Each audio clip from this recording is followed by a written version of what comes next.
그러면은 이번 주 테마 아까 못다한 얘기들을 좀 해보도록 하겠습니다. 아까는 3월 목표에 대해서 이야기를 했고 이번에는 전반적으로 이제 수능 준비 어떻게 하면 될까요? 라고 하는 내용으로 진행을 한번 해보도록 하겠습니다. 지금 현재 정시 확대 추세가 과연 계속 될까요? 어떨까요? 글쎄요, 저는 계속될 것 같지는 않습니다. 이유가 오히려 줄 수도 있지 않을까. 정시로 뽑은 애들보다 수시로 뽑은 애들이 훨씬 더 만족도가 높거든요. 잘 다니거든요.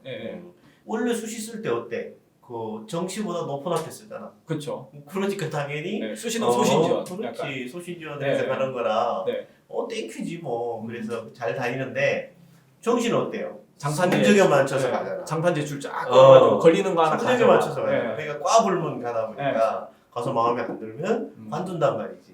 학교 입장에서는 잘 학교 만족하고 다니는 애들이 훨씬 낫잖아. 당연히 어떤 뭐 그런 학교에 대한 애착이라든지 그다음에 나중에 어떤 왜냐면 걔네들은 좀 자기주도 학습을 하는 애들이기 때문에 그렇지. 만족도는 충분하지만 그래도 어쨌든 정시는 제가 봤을 때는 그래도 좀 확대가 되지 않을까. 왜냐하면 저희가 수시에서도 약간 좀 문제점들이 상당히 많잖아요. 그래서 뭐 블라인드 뭐 입학사정관 뭐 지금 그런 식으로 한다고 해도 어쨌든 블라인드를 해도 좋은 학교에 고등학교 다니는 애들이 거의 다 또 좋은 데 많이 간단 말이에요. 그런 걸로 봤을 때는 역시 그래도 한 번의 시험이지만 그래도 좀 정시는 그래도 여전히 계속 그래도 가지는 않을까. 좀 더 지켜봐야 되겠지만. 예. 글쎄, 장기적인 목표로 원래 학종이 만들어진 이유 자체도 장기적으로 이제 인재를 좀 제대로 한번 키워보자. 그 수능 공부만 하는 애들이 아니라 뭔가 생각하고 창의적인 생각도 하고 이게 막 외우고만 있어서는 안 되겠다. 이런 부분들이기 때문에 학종이 들어왔다고 보는데 일부 뭐 지역은 정시를 늘리는 게 굉장히 좋겠지만 아주 특별한 그런 쪽은 좋겠지만 나머지 전체는 크게 그렇게 그냥 지방에 있는 일반고등학교는 안 그래요. 그러니까 그 특정 지역이 혹시 강남을 얘기하시는 거예요? 거의 그렇다고 봐야죠. 근데 이게 되게 아이러니한 게 그 수능 정시 전형을 넓히게 된 게 결국은 공정성 시비 때문이잖아요. 그렇죠. 근데 이제 수능이 확대가 되면은 또 강남권 애들이 대거 좋은 학교를 이제 진입을 할 거란 말이죠. 그러면 또 공정성 시비가 나지 않을까. 정시 같은 경우에도 사실 수시가 없었으면은 성균관대 같은 학교가 언제 또 수능 만점자를 한번 받아보겠어요. 맞아. 정시만 했으면 납치. 그러니까 수시 납치. 이제 수시가 어떻게 보면은 좀 대학 간의 좀 차이를 많이 줄이는 역할을 많이 한 게 맞거든요. 대학 서열을 많이 줄였지. 그러면은 이제 각 고교별 고교가 유형별로 다 있잖아요. 뭐 자소고, 특목고, 일반고, 특성화고 등등이 있는데 이 정시 확대가 이런 고교 유형별로 미치는 영향은 어떨까요? 정시 확대도 했지만 사실 교과도 확대가 됐어요. 그렇죠. 그냥 평균이나 일반고 같은 경우는 학종에서 지금 이번에 블라인드 면접을 했지만 기대했던 거랑 다르잖아요. 유형별 입시 전략 차이는 이번에 좀 바뀔 것 같아요. 일반고의 평균이나 일반고에서 학종으로 좀 많이 갔던 애들이 아마 교과 쪽으로 많이 신경을 써야 되지 않을까. 아무래도 이제 수시 원서를 쓰는 레시피 자체가 교과 쪽으로, 일반고는 교과 쪽으로 갈 것이고 교과 쪽으로 하면 좀 더 교과 쪽이라는 게 또 어떻게 보면 또 주로 이제 또 그 추천 전형이다 보니까 그러니까 오히려 좀 인원수가 한정된 것들이 많다 보니까는 경쟁률이 그만큼 낮아지니까 훨씬 조금 더 좀 유리한 면도 있을 수 있을 거예요.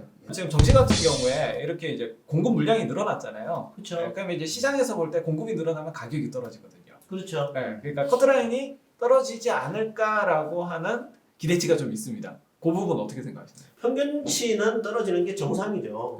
정상 맞아요. 평균을 내면.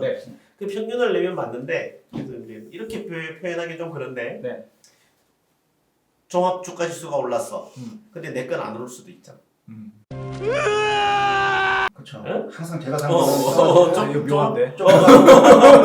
너무 이게 현실감이 있어. 살면 올라가고. 그러니까 커선 떨어질 건데 과연 내가 지원한데도 떨어지느냐 이거지.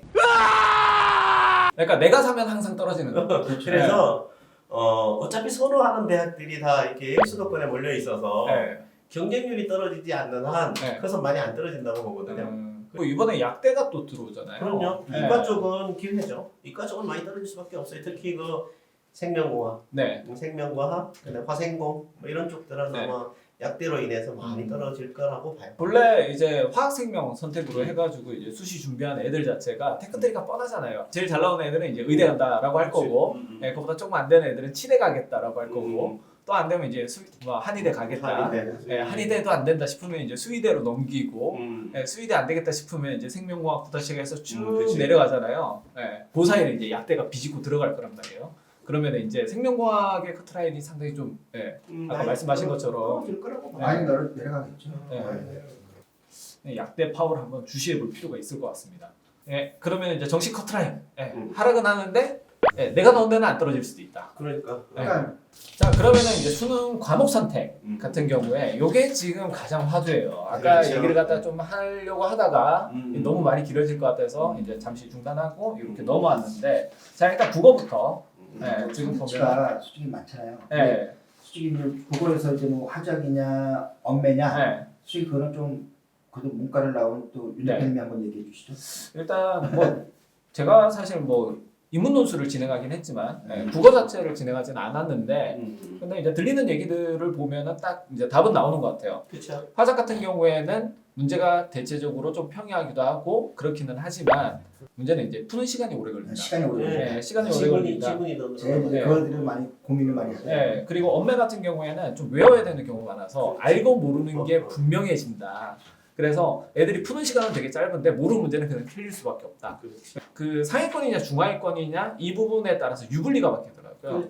그래서 이제 언어와 매체 같은 경우에는 이제 상위권 애들이 주로 공략하는, 왜냐면은 학습량이 아무래도 상위권 애들은 좀 많기 때문에 외워서 하는 엄매 같은 경우에는 상당히 이제 시간을 줄일 수 있다. 그렇지. 네, 그렇게 해서 그 남는 시간을 비문하게 쏟겠다. 그렇지. 화작 같은 경우에는 시간은 좀 걸리는데 어차피 얘네들은 만점 전략으로 가는 게 아니기 때문에 총점 전략으로 가죠. 그래서 아리까리하다 하더라도, 예, 충분히 맞출 수 있는. 엄매는 아예 모르면 틀려버리니까. 예, 그래서 화작이 더 유리하다라는 얘기가 거의 정설인 것 같습니다. 그래서 국어 같은 경우는 사실은 뭐 이게 유리하냐 저게 유리하냐는 그렇게 크게 예, 고민이 좀 덜 될 것 같아요. 네. 본인이 더 잘 나오는 과목을 하면 돼요. 예, 수학이 지금 상당히 문제가 커졌잖아요. 예, 문과 이과가 지금 수완수투를 공통 과목으로 보고, 예. 그거의 비중이 또 높고, 선택한 교과의 이 원점수를 조정을 한단 말이에요. 이게 조정을 하면서 지금 굉장히 크게 이슈가 되고 있어서, 그래서 문과 최상위권 같은 경우에 예를 들어서 뭐 확통을 만점을 맞는다. 그 미적도 만점을 맞는다고 하면 그러면 계산해 보면 조정 요소가 높아지거든요. 높아지기 때문에 그래서 미적을 하는 게 낫지 않냐 이렇게 얘기를 하는 경우가 있고, 또 반대로 이렇게 점수를 계산을 해 놓으니까 인문계열의 최상위 학과인 경영학과 이런 쪽을 이과 애들이 교차 지원을 할 가능성이 높다고 생각을 하는 거죠. 할 수도 있어요, 실제로는. 그런 얘기들이 자꾸 도니까 이제 미적을 선택하는 게 더 낫지 않냐 이런 얘기도 하고 있고, 그다음에 저 바로 맨 밑에 점수 애들, 어차피 이제 찍는 애들 같은 경우는 지금 이쪽으로 넘어갔을 경우에 조정 점수를 할 때 훨씬 더 유리하게 받을 수 있거든요. 단 지금 현재의 평균 점수와 표준 편차가 똑같이 나왔을 때 나만 가면 괜찮아요. 나만 가면. 근데 거꾸로 얘기해서 만약에 문과 애들의 최하위 애들이 몽땅 다 미적을 갔다. 그럼 뭘 끌어내려요? 평균 점수를 끌어내려는 거예요. 평균 점수를 끌어내려버리면 아무 의미가 없어요. 수학에서 괜히 꼼수 부리려고 하지 말고 정말 최상이어서 난 서울대 경영을 가야 되겠다라고 생각을 하고, 항상 미적을 보든 확통을 보든 항상 만점이야. 이러면 당연히 미적 보는 게 유리해요, 문과들도. 근데 공부해야 될 분량이 훨씬 더 많고 훨씬 더 우수한 애들이 보고 있는 거라 여기서의 표점이 잘 나올 수가 없거든요.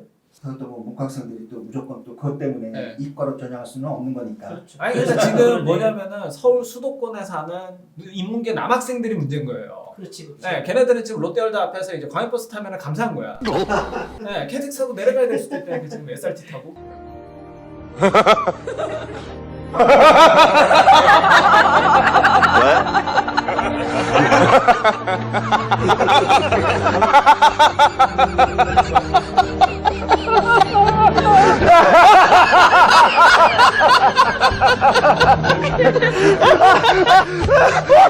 이건 너무한 거 아니냐고. 2호선인가 그 국선만 타도 네. 국선에 있는 대학은 다 수도권이라고 그러는데. 뭐 천안까지 내려가. 천안까지 천안까지 내려가. 저희는 다 수도권이라고. 수도권이다. 헛소리 하지 마, 임마. 그러면은 뭐 국어하고 수학까지는 받고 탐구 영역. 요거 이제 선택지가 상당히 좀 이제 또 복잡해질 수도 있는데. 뭐 인원수가 좀 많으면 좀 좋을 거고. 그렇죠. 그다음에 제일 좋은 거는 내가 제일 자신 있는 과목. 오히려 어려워서 그 표준 점수가 높게 올라가는 과목을 선택하는 게 또 문과 쪽에서는 또 서울대를 갈 수 있는. 탐구 쪽은 사실은 난이도가 높으냐 낮으냐에 따라서 또 표점 차이가 확 달라지거든요. 네. 쉽게 내버리면 이게 평균 점수가 높아지기 때문에 잘 선택해가지고 그냥 행운의 이걸 할 수 있다는 거 그렇게 쉽지 않습니다. 그래서 본인이 좋아하는 잘하는 과목, 좋아하는 과목을 선택하는 게 가장 맞지 않을까. 너무 여행수 보지 말라. 자, 그러면은 이제 오늘의 팁. 오늘 전반적인 내용 종합을 했을 때 한마디로 요약하자면 어떤 부분에 팁을 주실 건가요? 정시라고 하는 건 어쨌든 이제 뭐 그래도 내가 제일 즐겨하는 공부를 선택해서 하는 게 정시에서는 성공의 기법이다. 그냥 그 얘기를 해주고 싶어요. 정시 부분에서 지금 제일 걱정되는 부분 한 가지만 얘기를 하자면 난 정시파야. 그래가지고 학교 수업 안 듣는 거 그 짓은 하지 마라. 알겠습니다. 네, 오늘은 이제 수능과 관련된 여러 가지 이야기들을 나눠봤고요. 저희가 이제 처음으로 마스크를 벗고 이렇게 방송을 진행하게 됐습니다. 아무래도 이제 소리 때문에 좀 많이 민감해하시는 분들이 있어서 저희가 이제 시도를 한번 해봤고요. 여러 가지 방역 수칙을 준수해서 진행을 했습니다. 그래서 이제 다음에 좀 더 알찬 컨텐츠로 다시 여러분들을 찾아뵙겠고요. 지금까지 서울창업센터 관악에서 윤하늘, 이용원, 황덕이었습니다. 네, 감사합니다. 감사합니다. 왜 박수를 치고 그러세요? 끝났으니까 박수 쳐야지. 그럴까요? 네.